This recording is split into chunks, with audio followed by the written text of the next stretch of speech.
독일의 한 의사가요, 혀에 암이 생긴 환자를 수술해야 하는데 그 수술이라는 것이 혀를 잘라내는 것이었습니다. 그래서 의사는 환자에게 수술하기 전 마지막으로 하고 싶은 말이 있으면 하라고 했습니다. 그것은요, 자기의 삶에서, 자기의 생애에서 혀와 입으로 표현할 수 있는 마지막 말이었습니다. 이 환자는 눈을 감고 깊이 생각하더니 잠시 후에 주님, 감사합니다 라고 했답니다. 혀에 암이 걸려서 봉어리가 되기 전에 그 환자가 할 수 있는 마지막 말, 그러니까 표현하고 싶었던 마지막 한마디는 주님, 감사합니다 였다는 거죠. 오늘 저는 감사를 표현하라, 감사의 생활화, 감사의 습관화, 이런 제목으로 하나님의 말씀을 증언하겠습니다. 앞으로 몇 주간은 주님으로 가시면 이 감사 관련된 메시지를 좀 증언하려고 합니다. 최근에 감사가 가진 그 순기능에 대한 학자들의 연구 내용을 읽어본 적이 있습니다. 연구에 따르면요, 사람들이요, 불안이나 우울증 혹은 분노와 같은 부정적인 감정을 느낄 때면 뇌 오른쪽 전전두피질이 활성화되고요, 이에 반해서 열정이나 활력과 같은 행복한 감정을 느낄 때면 뇌의 왼쪽 전전두피질이 활성화되는데 감사를 표현할 때에도 마찬가지라는 거예요. 인간의 건강을 다루는 프로그램이 하나 있죠. 생로병사의 비밀에서도요, 감사의 중요성을 다루는 것을 본 적이 있습니다. 이 프로그램의 요지는요, 자신의 일상을 작은 감사들로 채웠더니 삶이 행복해졌다는 간증입니다. 그런 내용이었어요. 마치 교회에서 자기의 간증을 나누는 것처럼 자기 경험을 이야기하기도 하고 또 과학적으로 입증된 내용들을 소개하기도 했습니다. 이 프로그램에서요, 탈무드에서 나오는 글 하나를 소개했는데요, 내용이 굉장히 인상적이었습니다. 이런 얘기였습니다. 세상에서 가장 현명한 사람은 항상 배우는 사람이요, 세상에서 가장 강한 사람은 자기를 이기는 사람이요, 세상에서 가장 행복한 사람은 모든 일에 감사하는 사람이다. 저는 탈무드 읽어봤는데 이런 거 못 봤거든요. 그런 얘기 있대요. 기억이 안 나는데 굉장히 와닿습니다. 하나님의 사람 바울은요, 이 성경 유명 말씀 하나 있죠. 세 가지 지침을 말씀하고 있습니다. 한번 읽겠습니다. 시작. 항상 기뻐하라, 쉬지 말고 기도하라, 모든 일에 감사를 드리라, 이것이 그리스도 예수님 안에서 너희에 대한 하나님의 뜻이니라. 그런데 이 당시 데살로니가 성도들은요, 이 말씀을 지키기가 상당히 어려운, 거의 불가능한 상황에 처해 있었습니다. 왜냐하면 이들은 정말 많은 고난 가운데 있었거든요. 데살로니가전서 1장 6절에 보시면 많은 고난 속에서 말씀받았다고 되어 있습니다. 많은 고난 속에서. 또 3장 3절에 보시면 이런 고난들을 받도록 정해줬다 얘기합니다. 그러니까 세워진 지 얼마 되지 않은 데살로니가 교회 입장에서는요, 감당하기 어려운 외부의 핍박과 많은 고난들이 있었다는 거죠. 그리고 바울은 교회를 떠나 있었습니다. 이런 여러 가지 고난과 핍박 중에 있는 성도들을 위해서, 성도들을 향해서 항상 기뻐하라, 쉬지 말고 기도하라, 모든 일에서 감사하라, 이런 명령을 준 거예요. 이 명령이 가능했던 것이라 생각했던 것일까요? 그런데 이 말씀 가운데 중요한 대안이 숨겨져 있습니다. 한번 데살로니가서 1장 6절에 보시면 가시겠습니다. 시작. 또 너희는 성령님의 기쁨을 가지고 많은 고난 속에서 말씀을 받아 우리와 주를 따르는 자들이 되었으니 라고 되어 있네요. 많은 고난 속에서 앞에 성령님의 기쁨을 가지고 말씀을 받았다라고 되어 있습니다. 그러니까 항상 기뻐하라, 이런 지침이 주어지기 전에 이들은 이미 그런 삶을 살고 있었던 겁니다. 어떻게 가능할까요? 바로 성령님의 기쁨과 더불어서 말씀을 받았기 때문입니다. 마음에 받은 말씀이 있으면 승리합니다. 마음으로 받은 말씀이 뿌리를 내리면 굳건해지고 열매를 맺습니다. 많은 고난 속에서도 성령님의 기쁨으로 받은 말씀은요, 흔들리지 않고 빼앗기지 않기 때문입니다. 근데 우리는요, 그냥 가만히 내버려두면 원망하고 불평하는 쪽의 길이 너무 잘 나 있는 사람들입니다. 그러니까 그 앞에서 감사합시다 라고 말한다고 해서 저절로 이루어지지 않습니다. 모든 일에 감사하려면 성령 주시는 기쁨 가운데 말씀을 받는 역사가 일어나야 됩니다. 그래야 우리는 데살로니가 교회 성도들이처럼 극심한 고난 가운데서도 감사를 잃지 않는 삶을 잘 누릴 수 있게 된다는 거죠. 또 쉬지 말고 기도하라. 이 말씀도 마찬가지예요. 이 말씀은요, 기도원 들어가서 온종일 24시간 내내 기도만 하라는 뜻이 아닙니다. 그냥 단순히 기도 생활을 중단하지 말라는 말씀을 이해하시면 됩니다. 그러니까 내가 처한 환경에 구애받지 말고 건강하든지 아프든지 기도하고 싶든지 아니든지 간에 거기에 구애받지 말고 어떠한 특수한 사정이 생겼다고 중단하지 말고 계속 기도하라는 겁니다. 그죠? 또 이 말씀을 다르게 표현한다면요, 영향력에 대한 문제로 볼 수 있습니다. 쉬지 말고 기도하라. 이 말씀은 그만큼 하나님을 의지하고 의식하는 삶을 살라는 말씀인 겁니다. 하루하루의 삶 가운데 하나님에 대한 의존도를 높이라는 말씀인 거예요. 그래서 우리의 삶 가운데 기도 생활을 중단하지 않고 늘 하나님을 의식하고 하나님에 대한 의존도를 잃지 않으면 여러 가지 고난과 어려움 속에서도 감사할 수 있다는 겁니다. 바울은 몸소 이런 삶을 살아내고 있었습니다. 그럼 잘 아시는 사도행전 16장을 볼까요? 16장 읽겠습니다. 시작. 무리가 그들을 대적하려고 함께 일어나니라. 행정관들이 그들의 옷을 찢고 그들을 때리라고 명령하며 그들을 많이 채찍질한 뒤에 감옥에 던져놓고 간수에게 분부하여 그들을 안전히 지키라고 하매, 그 다음 간수가 이러한 분부를 받아 그들을 안에 있는 감옥에 밀어넣고 그들의 발을 착고에 단단히 채우니라. 바울이 지금 실로와 더불어서 어떤 고초를 겪고 있습니까? 그리스도의 복음을 선포하다가 엄청난 곤욕을 치르고 핍박을 당하고 두들겨 맞고 감옥에 들어가는 상황입니다. 그런데 이런 상황에서 그들이 취하는 반응, 태도가 놀랍지 않습니까? 시작. 한밤중에 바울과 실로가 기도하며 노래로 하나님을 찬양함으로 죄수들이 그들의 말을 듣고 있는데, 이것은요, 상황을 뛰어넘고 환경을 뛰어넘어서 기도와 찬양이 나오는 인생, 부럽지 않습니까? 이런 삶을 한다는 것이. 그죠? 저는 어떤 상황에서도 감사를 표현하는 것이 우리 베다니 성도님들의 실제 삶 가운데서 감사가 이런 능력으로 나타나기를 간절히 소망합니다. 오늘 본문에 보시면요, 예수님께 고침을 받은 10명의 나병 환자에 대한 이야기가 나오죠. 중에서는요, 이 절박한 나병 환자들을 다 고쳐주셨어요. 그런데 고침받은 10명의 나병 환자 중에서 딱 한 명만 주님께 되돌아와서 감사를 드렸습니다. 그를 보신 주님께서 이렇게 말씀하셨죠. 읽어볼게요. 시작. 그들 중에 한 사람이 자기가 나은 것을 보고 돌아와 큰 소리로 하나님께 영광을 돌리며 그분의 발 앞에 얼굴을 대고 엎드려 그분께 감사를 드렸는데 그는 사마리아 사람이더라. 예수님께서 응답하여 이르시되 10사람이 정결하게 되지 아니하였느냐? 그런데 9사람은 어디 있느냐? 저는 이 말씀을 읽으면서요, 주님께서 그런데 9사람은 어디 있느냐? 라고 물으시는 이 말씀을 좀 집중하고 싶습니다. 이 말씀을 통해서 감사와 관련해서 주님께서 주시고자 하는 교훈들을 좀 한번 3가지로 정리해 봤는데요. 첫 번째, 먼저 주님께서는요, 우리의 신앙생활이요, 어떤 거래가 아닌 하나님과의 친밀한 교제로 나아가기를 원하신다는 겁니다. 오늘날 신앙을요, 어떤 거래로 생각하는 분들이 있습니다. 10명의 나병 환자들이 오늘 본문에서요, 목소리를 높여서 긍휼을 풀어달라고 부르짖었습니다. 그 결과 14절에 보니까 정결하게 되었습니다. 그죠? 그들이 정결하게 되었습니다. 여러분, 신앙생활을 거래로 생각하는 사람이 누가복음을 기록했다면 이 내용을 다루는 말씀은 여기 14절에서 끝났을 겁니다. 나병이 정결케 되었는데 더 기록할 게 뭐가 있겠습니까?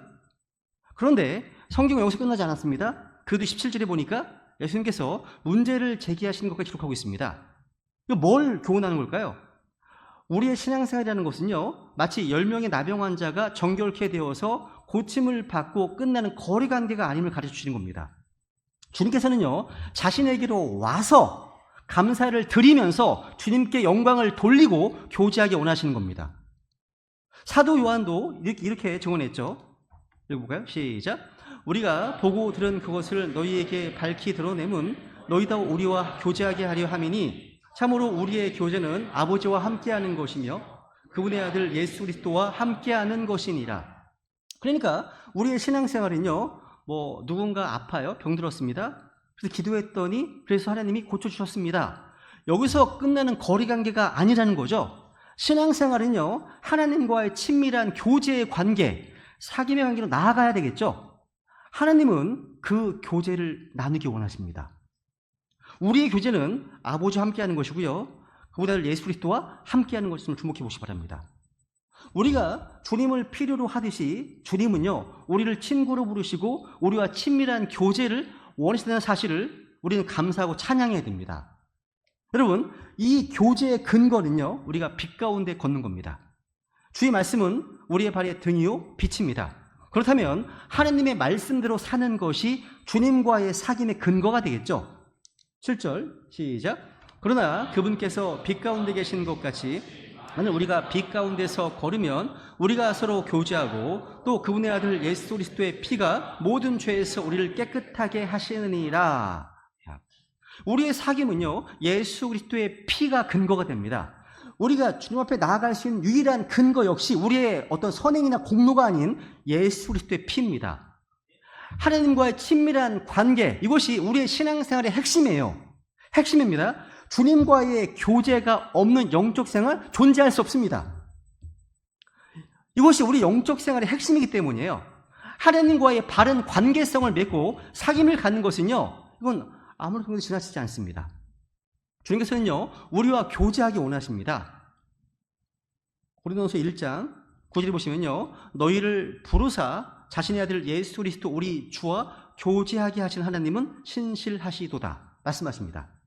여기 보시면 교제하게 하신 하나님, 하나님께서 우리를 구원하시고 우리를 부르신 목적 중에 하나는 뭡니까? 펠로우십, 교제를 위해서입니다. 하나님과의 사귐은 그 어떠한 사역보다 더 우선되고 중요합니다. 그 어떤 일보다 더 중요하다는 거죠. 하나님과의 사귐, 교제, 관계는요. 저는 우리 베다니 성도님들 모두가 단순히 뭔가 기브 앤 테이크, 주고받는 그런 거리에서 끝나는 것이 아니라 주님과 깊은 친교를 나누는 성도들 되기를 간절히 원합니다. 두 번째, 주님의 말씀에서 얻을 수 있는 교훈은요, 감사를 표현해야 한다는 사실입니다. 저는 오늘 본문을 읽어보면서요, 감사를 표현하지 않는 9사람을 생각하면서 이런 상상을 해봤습니다. 이런 거죠.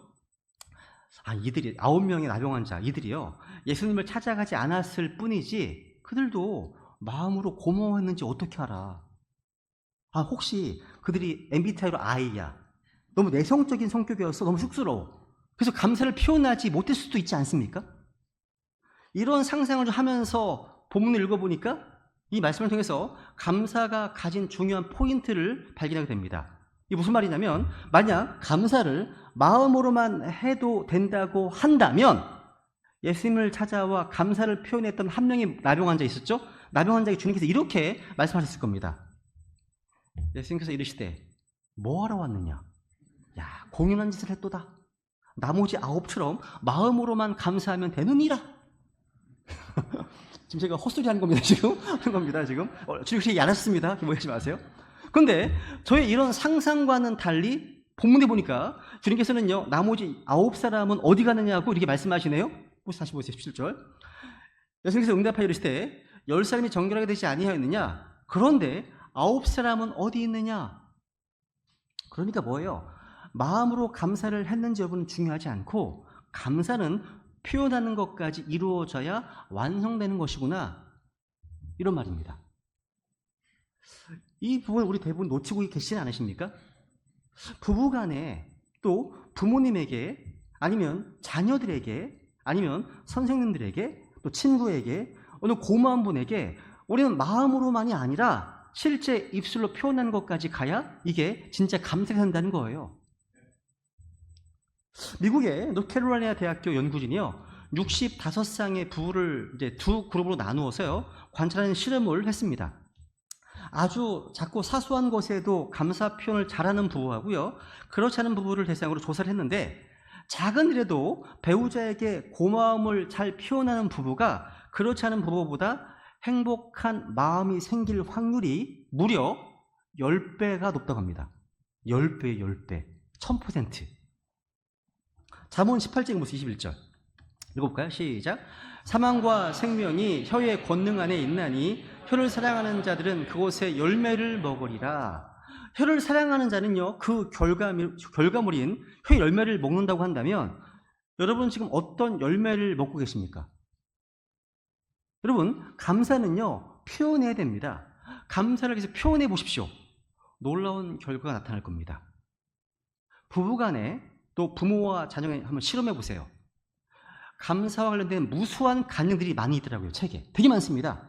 내용도 이렇습니다. 계속 감사를 표현하면 놀라운 결과가 나타나는데요, 그 결과는 또 자기 자신의 변화로 나타난다는 겁니다.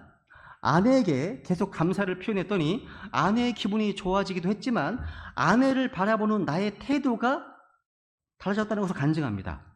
아내가 점점 더 좋은 사람으로 보이고 점점 더 깊은 사랑이 느껴졌다고 간증합니다. 그런 경우가 되게 많아요. 이런 경험이 쌓여가니까 상대방을 향한 감사의 표현이 가진 힘이 얼마나 큰지를 실감하게 되었다, 이런 간증들입니다. 그래서 어떤 설교자는요, 이 감사 지수가 자신의 신앙 상태를 점검할 수 있는 좋은 기준이라고 이야기합니다. 사람들이 자기의 건강 상태를 점검하기 위해서 종합검진을 받잖아요. 뭐 혈압도 수치로 이야기하고 당뇨도 수치로 이야기하지 않습니까? 그죠? 그 수치가 정상 수치가 아니면 건강에 문제가 있는 사람인 겁니다. 예를 들어서 최고 혈압이 150 이상이고 최저 혈압이 90 이상이면 뭡니까? 고혈압입니다. 그죠? 마찬가지로 우리 성도들도 그 신앙 상태를 체크할 수가 있는데요, 그 신앙 상태를 보여주는 여러 가지 수치 중 가장 중요한 수치가 바로 감사지수라고 합니다. 감사지수. 육체적으로, 정신적으로, 영적으로 건강한 사람은요, 땡스기빙 코티언트, 감사지수가 높다고 합니다. 그런데 여러분, 우리나라가 불행해요. 우리나라 2030 여성의 주관적 행복감이 최하입니다. 20, 30대 잘 주셔야 돼요, 여러분. 그리고 감사지수가 보세요. 감사지수가 가장 낮다고 되어 있죠? 비극이 불행한 겁니다. 여러분, 사람들은요, 먹고 사는 문제만 해결된다고 해서 행복한 게 아니에요. 돈이 많고 넓은 아파트에 살고 좋은 차를 타고 다닌다고 해서 행복한 게 아닙니다. 감사하며 사는 사람이 전인적으로 건강한 사람입니다. 그렇기 때문에 전인적인 건강을 원하신다면 감사하십시오. 감사하면 건강해집니다. 이것을 땡큐 테라피라고 부릅니다. 땡큐 테라피. 따라해보세요. 땡큐 테라피. 이 치료제는 부작용이 없습니다. 더군다나 무료입니다. 무료예요. 여러분, 마틴 루터가 했던 말, 마귀의 세계에는 감사가 없다. 의사들은요, 감사가 스트레스를 이기게 하고 우울증을 치료하고 부정적인 감정의 찌꺼기를 제거한다고 이야기합니다.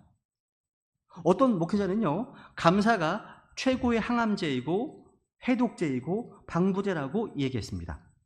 그러니까 우리 크리스천에게 있어서요, 감사를 표현함에 있어서 가장 먼저 회복되어야 되는 것은 하나 있습니다. 십자가 은혜에 대한 감사 회복입니다. 먼저는요. 이 기초야.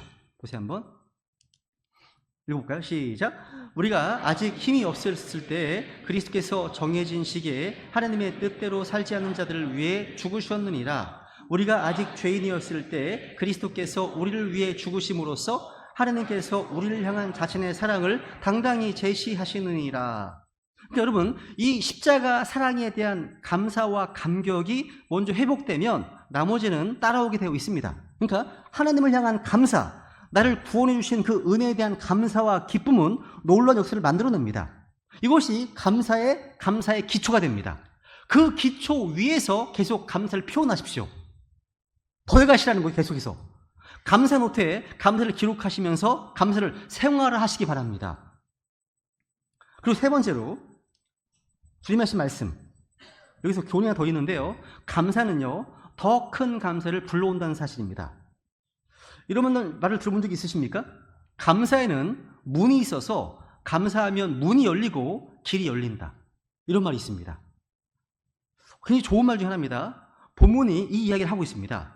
10명의 나병 환자가 다 고침받았는데 9명은 감사를 표현하지 않았고 1명만 감사를 표현했습니다. 그런데 감사는 하는 사람이 어떤 길이 열렸습니까? 9절, 19절 보세요. 19절 읽어볼까요? 시작. 그에게 이르되 일어나 내 길로 가라, 내 믿음이 너를 온전하게 하였느니라 하시니라. 여기서 온전하게 하였다라는 단어 영어로 whole이라는 단어입니다. 이것은 단순히 육체적인 치유뿐만 아니라 전체적인 회복과 구원을 의미합니다. whole은 그 사람의 육체적, 정신적, 영적인 모든 면에서의 온전한 회복을 의미하는 겁니다. 여러분, 육신의 질병을 고쳐주신 것이 숫자로 해서 1의 감사라면, 숫자 1의 감사라면 혼이 구원받은 것은 1만의 감사 아닙니까? 그죠? 나병 환자가요, 육신의 병을 고침받아서 좋아 죽을 것 같지만 어차피 조금 더 살다가 죽었을 거예요. 그죠? 그러니 육신의 병을 고침받은 게 1이라면 나병 환자가 감사함으로 주님께 받았던 그 선포, 네 믿음으로 온전하게 하였다. 이 선포는 가슴이 터질 것 같은 비교할 수 없이 더 큰 감사 제목을 얻은 거 아닙니까? 그러니까 감사의 고백을 통해서 또 다른 더 큰 감사 제목을 얻을 수 있었던 겁니다. 그래서 감사는 더 큰 감사를 불러온다는 거죠. 그래서 스펄전 목사님, 설교의 황태자. 얼마나 설교를 하라면 설교의 황사수를 듣습니까? 저는 설교의 내시란 말도 듣고 싶어요. 내시란 말도. 설교 황태자. 이 스펄전 목사님이 이렇게 말을 했습니다. 불행할 때 감사하면 불행이 끝나고 형통할 때 감사하면 형통이 연장된다. 즉 감사가 더 큰 축복을 가져온다는 거죠. 그래서 스펄전 한마디 덧붙입니다. 촛불을 보고 감사하면 전등불을 주시고 전등불을 보고 감사하면 달빛을 주시고 달빛을 보고 감사하면 햇빛을 주시고 햇빛을 보고 감사하면 하늘을 주신다. 천국을 주신다고요.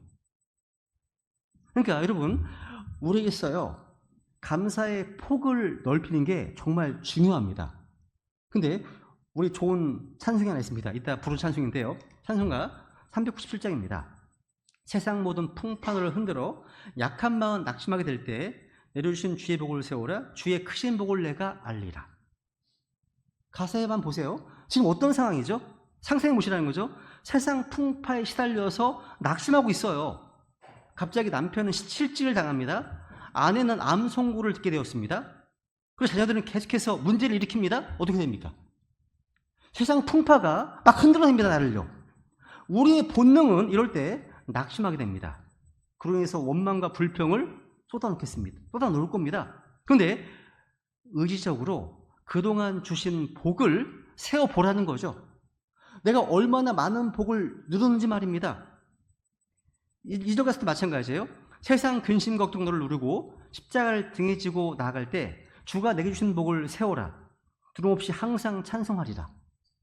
어깨에 놓인 짐이 너무 무거워서 마음이 무거워질 때 아이는 계속 아프고 가정은 계속해서 문제가 발생하고 뭘 해야 됩니까? 그동안 우리 주신 복을 세어보라는 겁니다. 그 복을 세어볼 때 자기 십자가, 자기 소명을 회복하게 된다는 거죠. 여기 후렴구 보세요. 후렴구. 받은 복을 세어보아라. 크신 복을 내가 알리라. 받은 복을 세어보아라. 주의 크신 복을 내가 알리라. 그러니까 감사는 여러분 더 큰 감사를 불러온다는 사실을 기억하시면서 그동안 주신 복을 한번 세어보세요. 헬렌 켈러처럼요, 장애 때문에 불편한 것에 집중하지 말고 그리스도 예수님 안에서 나에게 주어진 많은 복들을 세어보시라는 거죠. 그래서 우리의 삶이 감사로 풍성한 삶이 되기를 원하는 겁니다.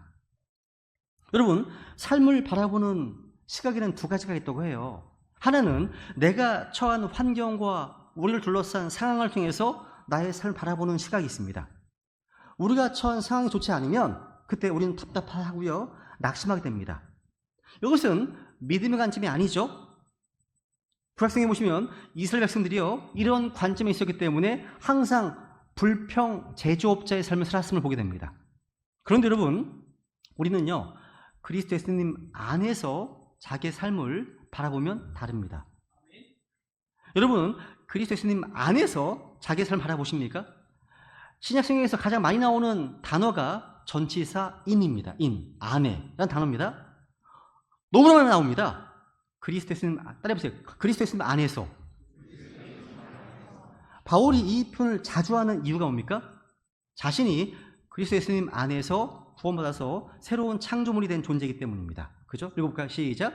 그러므로 누구든지 그리스도 안에 있으면 그는 새로운 창조물이다. 옛것들은 지나갔으니 보라 모든 것이 새롭게 되었도다.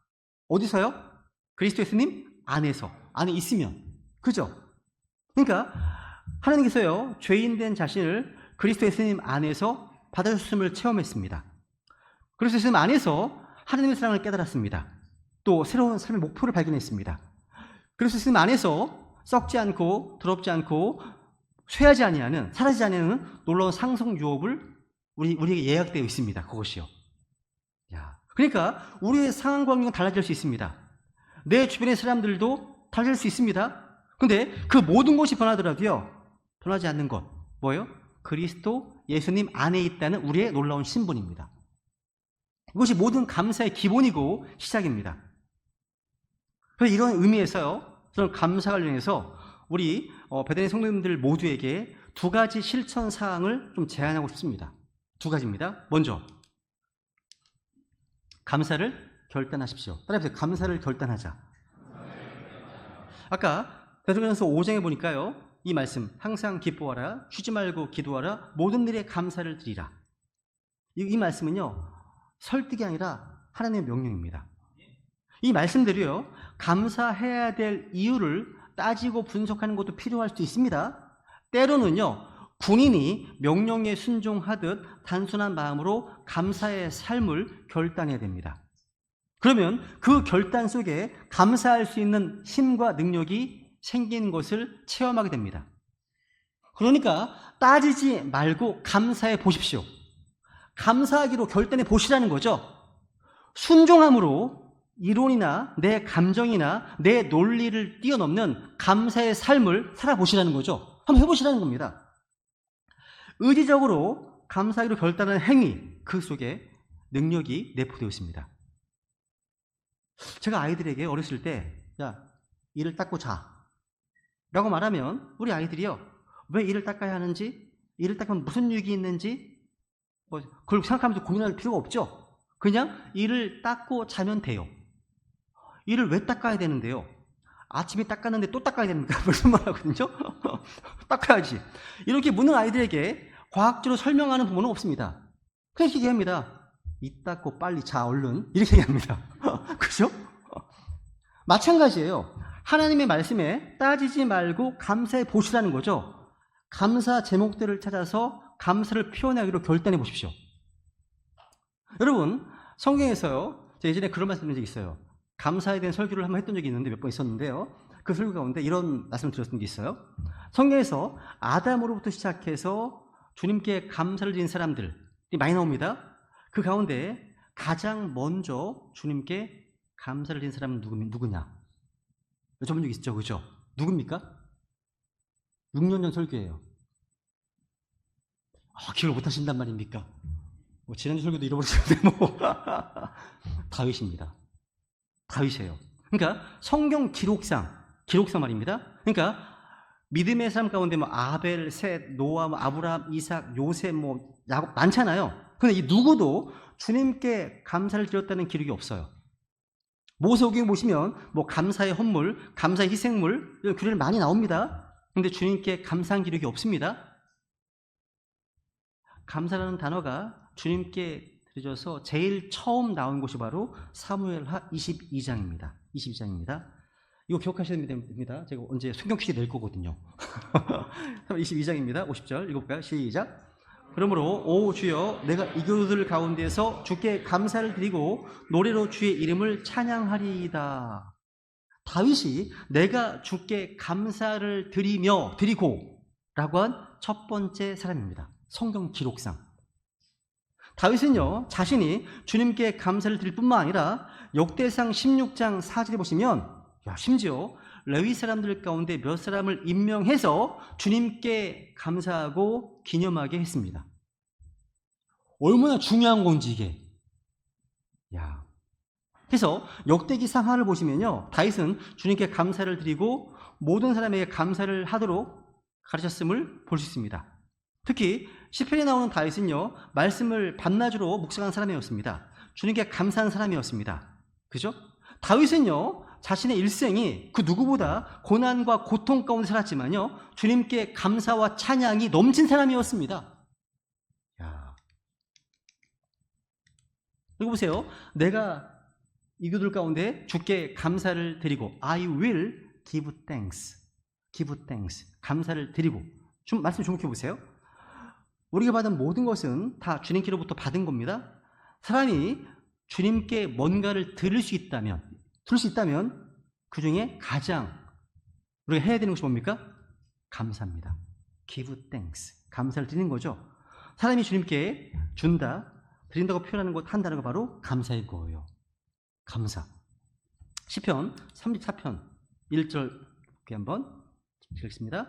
내가 언제나 주를 찬송하리니 그분을 찬양함이 계속해서 내 입에 있으리로다. 내 혼이 주를 자랑하리니 겸손한 자들이 그것을 듣고 즐거워하리로다. 오 나와 함께 주를 크게 높이며 우리와 함께 그분 이름을 높이자. 그냥 평이하게 그냥 보이는 다윗의 찬양이지만 이 시편에 붙은 제목을 보세요. 그럼 달라지실 겁니다. 제목 읽어볼까요? 제목 가로 시작. 다윗이 아비멜렉 앞에서 행동을 바꿀 때에 아비멜렉이 그를 쫓아내므로 그가 떠나면서 지은 시. 행동을 바꿀 때가 뭐예요? 미친 척 하는 겁니다. 그 내용이거든요. 여러분, 사울왕이 다윗을 죽이려고 추가로 추산입니다. 다윗은요, 도망가다 너무 다급한 나머지 적지로 뛰어들었습니다. 적군의 왕 앞에서 목숨을 부지하겠다고 침을 질질 흘려가면서 미친 사람 행세를 하면서 겨우 목숨을 건진 상황입니다. 여러분, 남자들은요, 자존심이 무너지면 다 무너집니다. 이런 점에서 다윗은 지금요, 자존심이 다 무너져서 모든 것이 무너진 상황이거든요.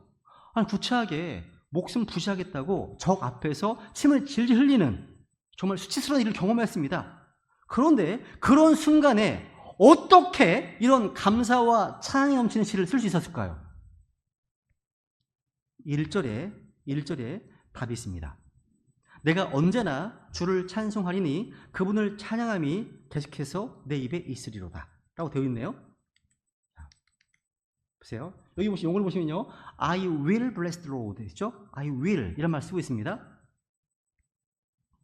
다윗은요, 이렇게 비참한 상황 가운데서도요, 그렇게 하기로 결단했기 때문입니다. 무슨 얘기예요? will은요, 미래 시제를 나타내는 것 외에도 결단과 의지를 표현할 때 사용되죠. 다윗의 결단과 의지를 나타냅니다. 이건 단순히 미래 행동을 넘어서서 이 행동을 지속적으로 하겠다는 굳은 결심을 의미합니다. I will, 내가 하겠다.